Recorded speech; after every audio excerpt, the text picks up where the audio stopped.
siang Mbak Titin, apa kabarnya? Ya, selamat siang, Mem. Kabar baik. Cerah. Sehat. Oke, syukurlah, alhamdulillah. Cerah ceria ya, cantik sekali. Itu selendang apa namanya itu ya? Ya, ini tenun, Mem. Oke. Beli di PSP Sirikas ini kan, oleh-oleh Kalimantan Barat. Dikasih tahu ya lokasi belinya ya. Oh iya. Ciri khas ini suku apa ini? Kemarin sih carinya Dayak. Tapi Cuman ini nggak tahu kayak tenun Melayu. kayak Melayu jadinya. ya, Jadi nggak dapat yang Dayak. dayanya. Oke. Ini dalam rangka apa ini mengenakan pakaian ini? Jadi hari ini sama besok di sekolah kami ada kegiatan pameran P5. Nah, temanya kearifan lokal. Oke. Nah, hari ini pembukaan, kami juga mengundang orang tua. Jadi busana kami temanya kearifan lokal. Artinya yang bernuansa lokal. Jadi boleh suku apapun yang ada di Indonesia. Oke, cantik sekali, luar biasa. Sukses buat kegiatannya ya. Amin. Oke. Terima kasih. Oke, Mbak Titin, tujuan dari PI5 ini adalah untuk mengetahui sejauh mana proses belajar Mbak Titin di LMS, apakah ada kendalanya atau enggak. Kemudian kita juga ingin tahu bagaimana refleksi identifikasi sumber daya yang ada di sekolah, kemudian tentang pengambilan keputusan. Lalu kita beralih ke komunitas praktisi yang sudah berdiri dan ada di sekolah, apakah berjalan atau tidak. Lalu selanjutnya ada program yang berdampak pada murid. Nanti kita melakukan diskusi pasca observasi dengan rekannya Ibu Vini. Iya. Kemudian yang terakhir saya akan mengingatkan apa-apa yang dibutuhkan pada PI 6. Jadi jelas sekali agendanya ya Mbak Titin ya. Iya, jelas Bu. Tentang refleksi proses pembelajaran yang sudah berlangsung selama ini. Apa saja yang dipelajari, apa saja rencana lanjutannya. Silakan. Baik, jadi sepanjang modul ini, bahkan ini sudah di modul 3.3, Benar. banyak sekali pembelajaran baru yang saya dapatkan Bu di sini. Oke. Terutama kemarin pada saat di modul 3.3 ini kan tentang bagaimana pengelolaan suatu kegiatan yang berpihak pada murid, Iya. sehingga bisa menimbulkan kepemimpinan murid itu sendiri. Nah, dalam kegiatan tersebut pada saat saya membaca modulnya awalnya belum terlalu ngeh begitu ya. Okay. Kemudian pada saat kami ruang kolaborasi sebelum ruang kolaborasi kami ada proses diskusi dengan rekan. Waktu itu ada kegiatan dari sekolah Bu Kiki. Nah, pada saat itu kami bahas bersama. Kemudian pada saat ruang kolaborasi ada penugasan kelompok. Iya. Nah, di situ pun saya masih belum sadar sebenarnya. Pada saat kami diskusi, kami mikirkan ini sekolah ini. Yeah. Kalau saya tahu dari awal, saya mungkin kemarin akan menceritakan yang kegiatan OSIS di sini, karena ternyata begitulah yang dimaksud. Nah, ketika Bu Enas memaparkan, menanyakan sebenarnya apa kegiatan murid yang itu merupakan ide murid yang melakukan, bagaimana mereka melakukan, baru saya berarti kegiatan yang dimaksud itu adalah, atau program yang dimaksud itu program yang memang itu tuh inisiatif murid. Nah, dari murid, aset apa yang mereka punya sehingga bisa mereka menciptakan atau membuat program tersebut. Nah, baru saya sadar, ternyata, lalu saya kilas balik, saya refleksi kembali bagaimana di kegiatan eskur yang saya pegang, kebetulan dipercaya untuk pramuka sama astronomi dan fisika untuk mendampingi. Saya baru menyadari, kemarin kami ada program, ini baru program terbaru aktualisasi, jadi perambalan, bahkan dibagi lagi per sangga.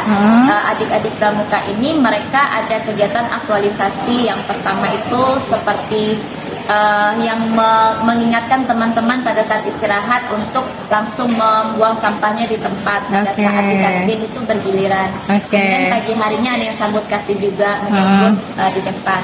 Nah, ternyata tidak, mereka melakukannya karena ini memang programnya bukan berdasarkan, ibaratnya kami berdiskusi dengan muridnya sendiri, tapi memang dari kakak pembinanya.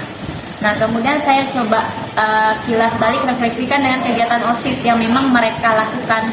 itu memang hasilnya luar biasa. Mereka mengerjakannya itu memang benar-benar 100% maunya seperti apa kegiatannya, bahkan sampai selesai ada evaluasi, membuat laporannya itu semuanya benar-benar berjalan dengan baik. Jadi saya jadi terpikir, oh ternyata yang dimaksud dalam modul 3.3 ini memang benar-benar semua dari modul 1.1 itu tercover semua di situ ternyata. Dan kemarin pada saat masuk juga ke elaborasi bersama Bu Afriani ya, Bu Afriani, beliau kan menunjukkan yang tulisan-tulisan ini modul 1.1 seterusnya itu, wah ternyata serangkaian kegiatan kami selama ini semuanya itu memang benar-benar untuk murid, dari murid untuk murid ya, bagaimana kita guru mendampingi, itu sih yang saya dapatkan. Mungkin yang saya masih agak missnya itu di bagian pemetaan sih, ya saya merasa di bagian pemetaan ketika memetakan itu saya masih apa ya yang selama ini kurang, gitu masih seperti itu, tidak langsung fokus pada apa yang menjadi keunggulan atau aset apa nih di sekolah yang memang hal ini bisa untuk dijadikan program atau pengelolaan SDA-nya seperti apa. Ya, banyak sekali sih pembelajaran saya dapatkan. Luar biasa sekali. Sini. Tapi setelah belajar modul terutama pada essay based thinking, Mbak Titin sekarang udah bisa mengerti lah cara berpikirnya seperti apa ya. Iya. Oke, sip. Harapannya Mantap. semoga bisa saya realisasikan di semester depan. Ya, amin. Oke, baik. Itu yang sudah dipelajari luar biasa sekali. Sekarang saya ingin tanya tentang penerapan aksi nyata modul 3.1 ya, tentang proses pembuatan peta sumber daya. Bagaimana Mbak Titin mengidentifikasi atau menemukan sumber daya yang ada di sekolah? Bagaimana caranya? Apakah observasi, apakah terjun langsung, ataukah buat data atau gimana? Silakan. Baik. Nah, untuk melakukan pemetaan ini kemarin yang pertama saya lakukan, saya berkomunikasi dengan PU awalnya. Saya mencoba bertanya ke Bu Vera. Namun Bu Vera menginformasikan mungkin Ibu bisa coba komunikasi dengan kepala sekolah. Ya, jadi saya mencoba berkomunikasi dengan kepala sekolah, saya bertanya, lalu beliau memaparkan, oh iya boleh Bu Titin, nanti saya kirimkan filenya. Jadi beliau ada kirimkan file tentang rata-rata kayak pendidikan, usia dari tenaga pendidikannya, jumlah peserta didiknya dan lain-lain, itu ada kemarin dari kepala sekolah. Kemudian saya juga ada berdiskusi dengan rekan-rekan, tidak semua guru sih, rekan-rekan yang MGMP IPA atau seperti Bu Vini dan seterusnya. Saya coba bertanya ada aset apa nih yang ada di sekolah. Kemudian yang saya lakukan kalau untuk observasi sih lebih ke observasi sederhana dari lingkungan saja sih Bu, untuk observasi yang memang langsung ada apa nih yang bisa dikunjungi untuk pembelajaran. Itu saya karena dari sebelum-sebelumnya kalau untuk fisika sendiri kan kami baru bekerja samanya dengan BRIN, itu juga dilakukan secara online. Jadi anak-anak tidak langsung mendatangi lokasi. Nah, biasa kemarin tuh ada anak-anak yang bertanya, Bu, kapan kita bisa kayak studi tour atau pergi belajar di luar dan seterusnya. Nah, saya coba kemarin kaitkan pada saat saya ada ikut MGMP Fisika itu kan kemarin kami ada di Untan. Nah, di sana itu sudah dibangun PLTS. Nah, Untan di Fakultas Tekniknya. Jadi saya berpikir untuk kelas 10 fase E ini kan mereka benar-benar masih belajar semua mata pelajaran, kemudian masih perkenalan dasar. Nah, kebetulan ada materi energi alternatif juga. Jadi saya berpikir, oh iya, kenapa tidak memanfaatkan pembelajaran yang juga di sekitar sekolah selain di dalamnya sendiri. Itu sih yang saya lakukan untuk saat ini. Wah, banyak sekali. Kira-kira dari kegiatan tersebut ada kendalanya nggak? Ya, untuk kendalanya ada Bu. Jadi ya tadi saya sudah sebutkan ya, saya belum karena disarankan itu kan memang sumber daya itu kita fokus pada apa nih yang menjadi keunggulan atau asetnya dari sekolah. Namun saya pikirnya nih pada saat kegiatan ini kurangnya di mana ya? Iya. Pada saat kegiatan ini kemarin kurangnya di mana? Saya masih kayak Negatif iya, thinking.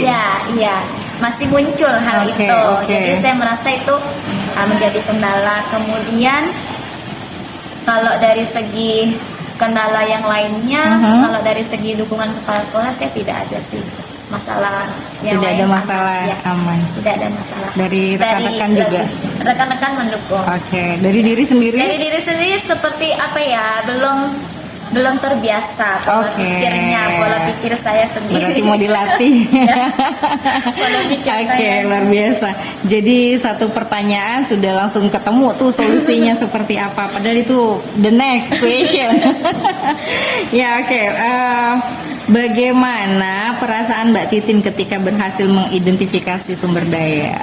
Oh ya, saya merasa senang dalam artian saya merasa bahagia dalam artian oh ternyata aset-aset yang ada di sekolah ini ada loh yang memang itu kalau dikembangkan luar biasa. Misalnya seperti kita di sini mungkin kalau sekolah swasta itu kan identiknya oh sekolah Katolik berarti rata-rata Katolik. Tapi tidak, kita juga beraneka ragam. Oke. Di sini tidak hanya yang Katolik, ada juga yang Buddha, bahkan ada yang Muslim juga, ada yang kemudian suku-sukunya. Nah dari situ otomatis pada saat merencanakan proses pembelajaran atau kita merancang program dengan siswa, itu pasti juga nanti ide-ide mereka bakalan beraneka ragam. Jadi dari hal itu saja saya bikin, oh ya selama ini saya tidak menyadari bahwa itu tuh sebuah aset.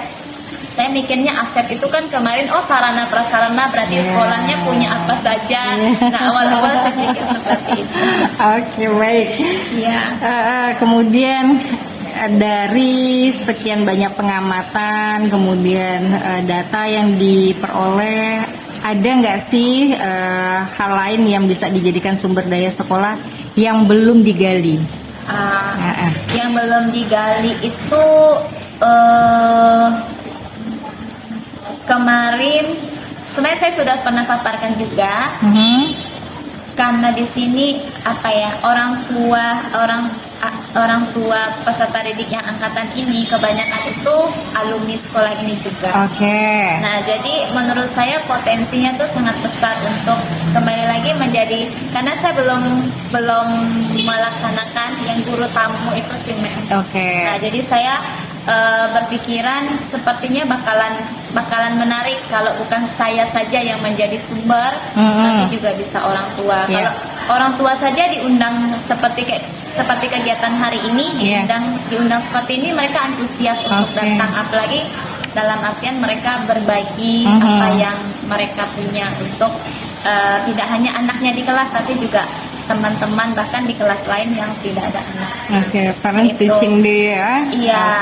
Kemudian juga yang saya rasakan itu tadi saya sudah paparkan bahwa pembelajaran itu tidak hanya di sekolah, tapi juga bisa di luarannya, seperti tadi misalnya bekerja sama dengan Untan, atau misalnya seperti kami tidak hanya IPS, karena fisika kan juga ada berkaitan dengan BMKG. Nah di Jalan Sultan Lelanan kalau tidak salah itu ada kantornya, saya kuliah pernah berkunjung ke situ. Mungkin itu bisa menjadi salah satu opsi juga untuk biar anak-anak benar, karena saya melihat saya melihat beberapa video pembelajaran itu sepertinya mereka tertarik kalau pembelajaran itu dilakukan di luar kelas. Diajak di taman aja mereka sudah suka gitu. Iya, benar. Oke, baik, lengkap sekali jawabannya, luar biasa. Kemudian kita lanjut nih ya pada proses pengambilan keputusan. Berdasarkan hasil pemetaan yang Mbak Titin lakukan, bagaimana proses pengambilan keputusan? Maksudnya bagaimana pemetaan tersebut mempengaruhi proses pengambilan keputusan yang dilakukan? Oh ya, jadi proses pengambilan keputusan untuk pengambilan keputusan sendiri memang kalau yang saya pelajari itu kan memperhatikan ada 4 paradigma, kemudian 3 prinsip, kemudian ada 9 langkah-langkah dalam mengambil keputusan. Sebelum melakukan itu memang pengambilan keputusannya tidak memperhatikan ini nanti dampak jangka pendek, jangka panjangnya seperti apa. ini apakah untuk orang berkelompok atau individu saja. Kemudian jika melanggar dalam artian, kita punya aset, yang bagus. Kemudian kita tidak mempertimbangkan kalau hal ini dilakukan dampak jangka pendek, jangka pandangnya seperti apa.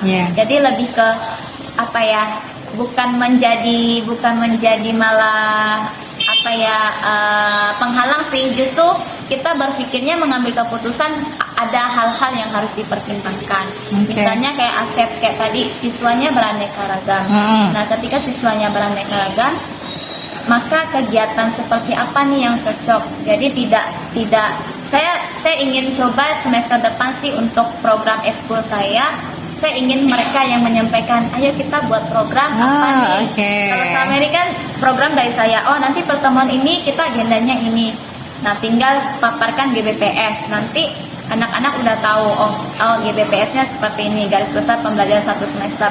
Nah, tapi kalau itu dari mereka, keputusannya diambil memang ada mempertimbangkan yang bagaimana keputusan yang baik, saya rasa itu bisa berjalan jauh lebih baik. Mungkin minat mereka akan lebih tergali begitu. Betul sekali. Luar biasa.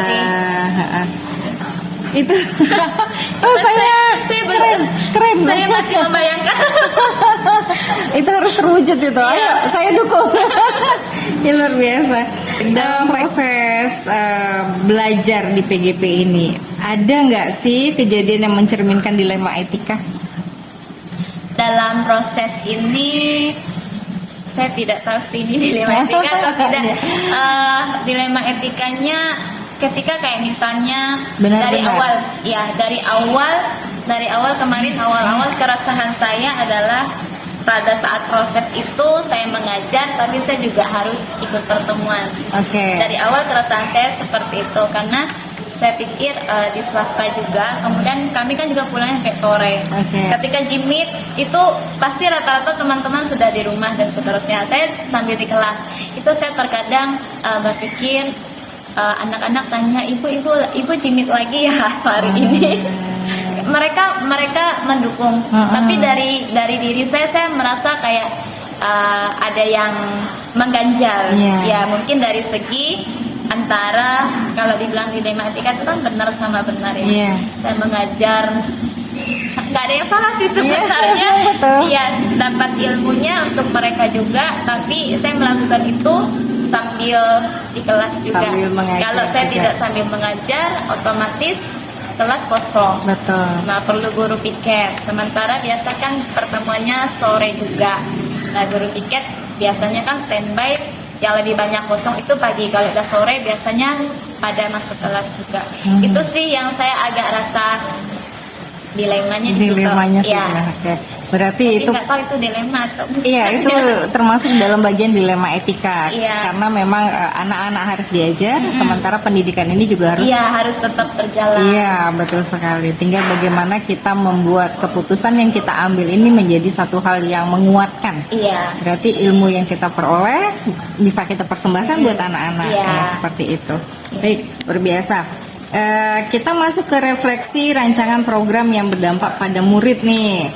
Kan tadi sudah diceritakan adanya miskonsepsi tentang program berdampak pada murid yang semula difikirkan bahwa itu harus dari gurunya untuk kepentingan murid, tapi ternyata itu harus dari murid untuk murid. Kemudian pelaksanaannya tinggal kita sebagai fasilitator. Kemudian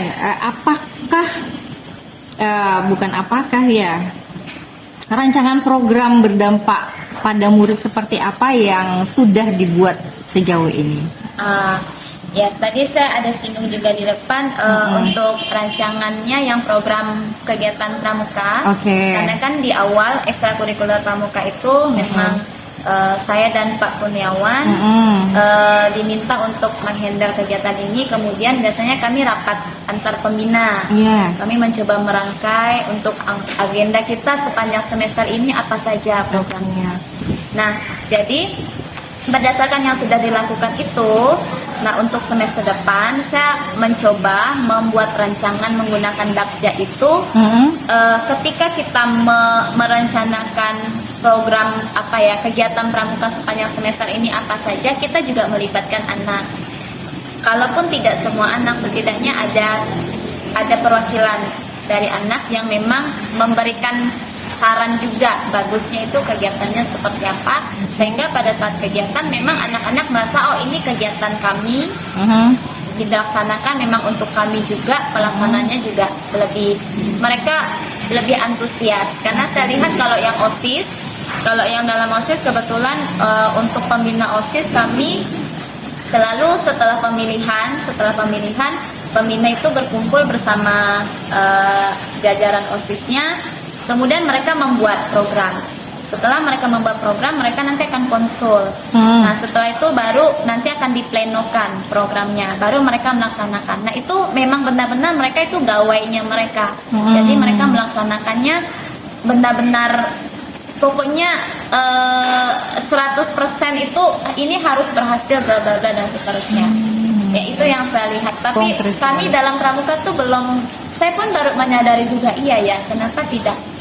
Polanya tuh udah ada, tapi saya pun tidak sadar bahwa itu tuh lah kegiatan yang berpihak pada murid. Nah, makanya pas jilid kemarin saya tersentak sama Bu Kiki, wah rupanya yang seperti ini, kenapa kami pusing-pusing memikirkan agendanya. Iya, tinggal kita gali lagi. Ternyata banyak hal yang di PGP udah dilakukan, cuma kita nggak tahu namanya apa. Kira-kira dukungan apa saja yang Mbak Titin butuhkan untuk membuat program ini berhasil, kemudian prediksi tantangannya nanti seperti apa dan bagaimana menangani tantangan tersebut. Oke, untuk dukungannya dari pimpinan sekolah sudah pasti, kemudian karena kami yayasan juga pastikan yayasan perlu dukungan dari yayasan dalam artian seperti kegiatan hari ini juga kan, karena yayasan mendukung, mereka juga hadir bahkan membuka kegiatan seperti itu.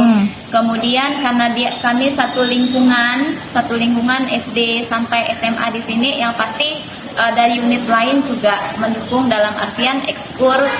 Pada saat hari Sabtu itu tidak hanya kami unit SMA yang ekstrakurikuler pramuka dan juga ekstrakurikuler non pramuka, maksudnya dalam artian pelajaran kayak bidang kayak astronomi, fisika, bahkan yang olahraga, tapi juga ada unit lain, dan saya rasa itu perlu dukungan juga dari mereka, kemudian rekan-rekan sejawat. Nah, untuk yang menjadi tantangan atau kendala dalam artian di sini memutuskan program yang pas untuk murid itu selama ini memang belum melibatkan murid, jadi itu menjadi tantangan juga. Saya masih belum mendapatkan bagaimana melibatkan muridnya. Apakah memang nanti ada terpilih dari beberapa kelas kemudian jadi perwakilan, atau bagaimana dalam proses pengambilan keputusannya, itu masih menjadi tantangan menurut saya. Ada bagaimana pelibatan langsungnya gitu. Melibatkan mereka gitu ya. Kemudian rencananya nih untuk bisa melibatkan tuh kira-kira seperti apa ya? Untuk rencana pelibatannya, yang pertama dalam penentuan programnya dulu, misalnya seperti mungkin dalam skala kecil yang saya pegang, misalnya ekskur astronomi. Astronomi selama ini dalam ekskurnya paling untuk lebih ke video, kemudian penjelasan materi, sama kalau yang fisika selain materi juga ada yang tertarik roket air. Nah, tapi di sini itu dari saya.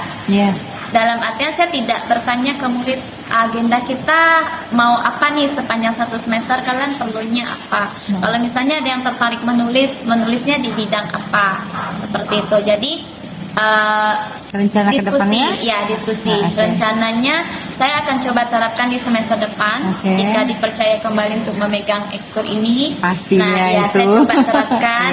Kemudian pada saat awal-awal kan biasa sekolah secara sentral akan mengirimkan Google Form, anak-anak tertarik ikut ekskur yang mana.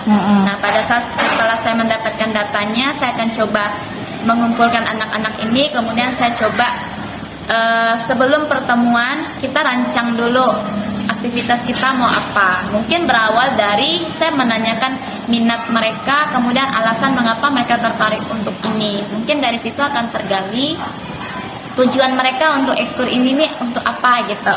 Jadi memang dari tujuan itu harapannya saya bisa membimbing dia sesuai harapan dia. Karena biasa kan ada yang nggak tahu astronomi itu belajar apa ya Bu, seperti itu. Oke. Ya, luar Ya biasa. itu sih yang terpikirkan saat ini. Merasa nggak kalau itu terjawab tantangannya? Iya, iya. Ternyata bisa ditemukan jawabannya, ya kan? Nanti Iya. tinggal catatan detailnya aja sih. Nah, tadi dari perencanaannya udah, evaluasi analisisnya dibutuhkan, kemudian bagaimana planning itu diterapkan, diimplementasikan, kemudian pada akhirnya adalah evaluasi. Ya kan? Ya. Terjawab tuh tadi, keren banget. Nggak sadar. Oh iya. Baik, Mbak Titin, Ya. kita ke perkembangan komunitas praktisi yang sudah ada di sekolah ya. Iya, iya Bu. Ini bagaimana keadaan komunitas praktisi yang sudah dirintis sekarang ini, kemudian pengaruh komunitas praktisi pada proses belajar Mbak Titin di PGP. Nah, silakan. Baik, untuk komunitas praktisi kebetulan kami ada MGMP yang IPA Ya. di sini sendiri Oke. di unit SMA, kemudian di unit yayasan juga. Jadi semua guru dari jenjang semua unit SD sampai SMP, SMA bahkan SMK ada MGMP-nya. Oke. Nah di situ kita ada pertemuan. Memang semester ini agak jarang pertemuan. Semester lalu pada saat online itu kita sebulan sekali. Oke. Nah kemarin ada pertemuan juga. Heeh. Sebenarnya di pertemuan itu kemarin ada pertemuan membahas tentang pembelajaran berdiferensiasi. Nah, salah satunya kemarin Bu Caroline sebagai koordinatornya meminta saya mewakili yang unit SMA untuk menjadi pemaparan materi. Kemudian Bu Siska yang dari SMP. Iya. Lalu yang SD-nya ada Pak Markus CGP juga. Iya. Sama yang SMK-nya Bu Berlin kemarin. Hanya kendalanya kemarin saya tidak ikut karena yang saya sakit itu.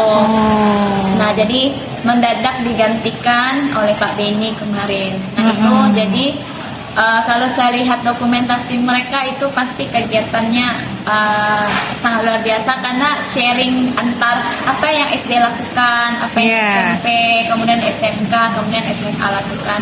Dan Menarik, itu ya? bisa menjadi dari slide saya mengaksesnya dari PPT PowerPoint karena pemateri diminta siapkan PowerPoint. Nah, di situ menjadi masukan juga karena kan kami meneruskan dari jenjang SMP ibaratnya nanti dia akan melanjutkan ke SMA. Nah, apa yang sudah Bu Siska lakukan misalnya di pembelajaran biologi di SMP bahkan ada guru fisikanya juga otomatis bisa menjadi pertimbangan kami juga di unit SMA ini fokusnya nanti bagaimana karena tidak bisa dipungkiri kan peserta didiknya pasti ada juga yang dari SMP Petrus yang akan lanjut ke sini walaupun juga ada dari luar. Nah, itu saya rasa sangat membantu sekali dalam proses ini. Kemudian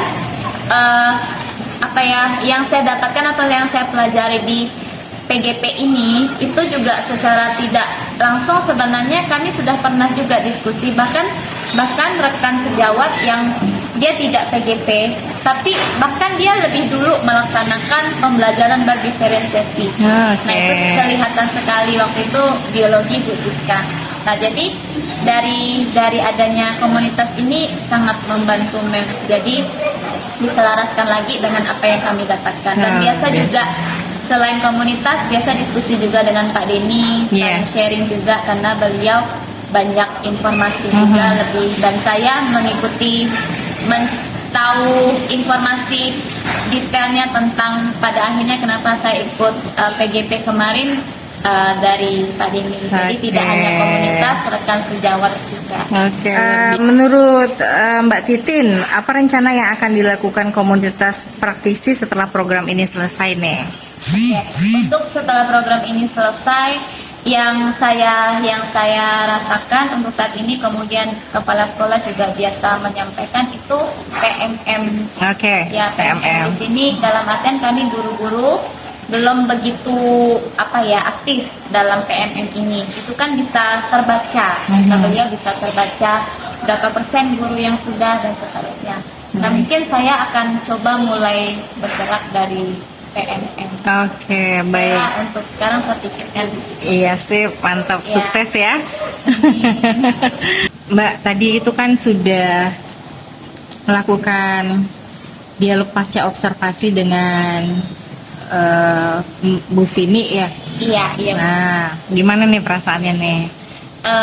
Saya perasaannya senang, kemudian saya juga merasa oh begini ya yang benar, karena kemarin kan baru praktek coaching. Oh begini rasanya benar-benar melakukan observasi tapi dengan metode coaching. Oke. Nah, karena biasanya kami memang dari sekolah ada seperti pimpinan itu menyarankan ketika kosong atau apa, ayo observasi teman-teman secara apa ya, observasi teman-teman, bisa dari kiriman GC-nya, bisa hadir di kelas juga dan seterusnya.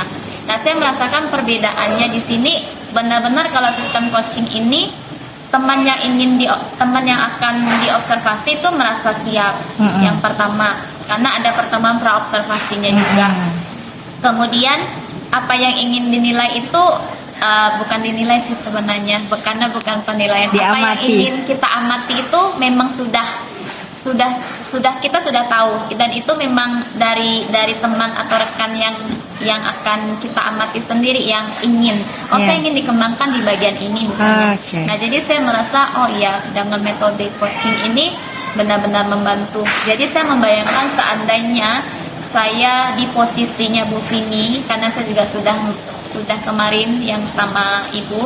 Nah, saya merasakan oh iya ya, kekurangan saya tadi ini, kekurangannya ini, oh ya yang baik ini sudah baik ya tadi. Jadi dengan sendirinya kita menyadari oh pada saat pembelajaran berikutnya berarti saya harus memperkuat, misalnya di bagian diferensiasi. Saya mengatakan ini pembelajaran berdiferensiasi, tapi tidak muncul 100% misalnya, oh kendalanya di sini. Jadi seperti kita merefleksikan diri sendiri tanpa mendengar penilaian orang, dan itu biasanya kan akan lebih membuat kita oh iya ya, ini masih kurang gitu. Bukan dalam artian iya tadi saya dinilai jelek jadi kayak sedih biasanya kan, apalagi kalau misalnya yang lebih senior, misalnya dalam artian tidak ada senior sih, kepala sekolah sering bilang tidak ada senioritas ya, dalam artian yang berpengalaman dan berpengalaman. Dalam artian biasa kan aduh ini nanti mau diobservasi kira-kira ada apa, jadi ada ketakutan tersendiri, padahal itu memang observasi diperlukan karena untuk perbaikan kita. Dan murid sendiri juga biasanya secara tidak langsung menyampaikan refleksi di akhir, apalagi ini di akhir semester kami biasa minta refleksi peserta didik. Saya merasa refleksi yang mereka sampaikan untuk semester ini saya merasa agak lebih oh iya, ini tidak banyak kritikan ya, sepertinya begitu dibanding biasanya semester lalu. Jadi mereka juga merasa ini ice breaking, tapi sepertinya ice breakingnya lebih agak dibanyakan bla bla, kayak lebih apa ya, mereka berani mengungkapkan mereka maunya seperti apa, tapi tetap dalam ranah oh kita punya kesepakatan. Seperti itu saya merasa ada perbedaan begitu, walaupun belum terlihat benar, tapi ada perbedaan yang saya rasakan secara saya sendiri. Menyenangkan atau tidak itu? Iya, menyenangkan ya? Iya. Luar biasa. Kemudian nih Mbak Titin, kan udah tahu nih perasaan menyenangkan dari kita menemani teman ya. Iya. Kemudian juga udah merasa bagaimana Mbak Titin diobservasi. Iya. Rencana kedepannya, apakah ada planning misalnya? Saya butuh ditemani 1 semester sekali, atau saya butuh sebulan sekali sesama rekan guru IPA, atau bagaimana rencana kedepannya? Silakan. Saya rasa perlu karena untuk ya tadi saya mengatakan untuk perbaikan kedepannya pada saat mengajar, bisa dalam artian pada saat pasca observasi juga saya mengatakan ke Bu Vini untuk kedepannya boleh Bu Vini yang mengobservasi saya mengatakan seperti itu. Jadi mungkin kalau misalnya Bu Vini memang perlu saya mengobservasi Bu Vini, lalu Bu Vini mengatakan oh iya kita saling belajar ya Bu Titin. Nah di situ secara dalam artian langsung to the point pada saat pembuatan video itu tersampaikan, dalam artian oh memang merasa ini nih bagus, dalam artian dampaknya itu memang bagus. Dengan coaching ini ya memang benar-benar kita merasa apa yang kurang dalam diri kita bisa menyadari, apa yang sudah baik sehingga kita bisa oh tingkatkan, ini sudah baik. Oke. Gitu. Saya rasa sangat baik kalau dilakukan. Kalau dulu kan kami ada pembelajarannya memang yayasan mengatakan sistem coaching. Jadi satu kelas diajar oleh 2 guru. Oke. Nah, kemarin pada saat saya membimbing tahun lalu ada coaching. Namun sekarang karena gurunya 2 aja yang fisika, jadi kami tidak ada sistem coaching. Tapi praktikum kami ada. Oke. Jadi ngajarnya berdua. Nah, di situ lebih enak saling mengoreksi. Oh ya, tadi saya gimana yang ngajarnya? Biasa kami cuma seperti itu sih, tidak ada terencana yang nanti diobservasi, tapi nanya tadi bagaimana, apa yang kurang. Oke, tim teachingnya kompak ya. Semoga. Luar biasa sekali. Oke, baiklah, nggak terasa kita sudah duduk mengamati hal-hal yang perlu kita amati, melakukan diskusi inti, yang intinya memang adalah self reflection ya. Luar biasa sekali Mbak Titin, terima kasih. Kita sampai di penghujung ini nih kegiatan proses pendampingan. Jadi menurut Mbak Titin selama menjalani program PGP ini, materi apa sih yang mudah dipraktekkan atau mudah dikuasai atau yang paling berkesan lah? Gitu. Yang paling berkesannya pada saat kemarin yang budaya positif. Menurut saya paling berkesan.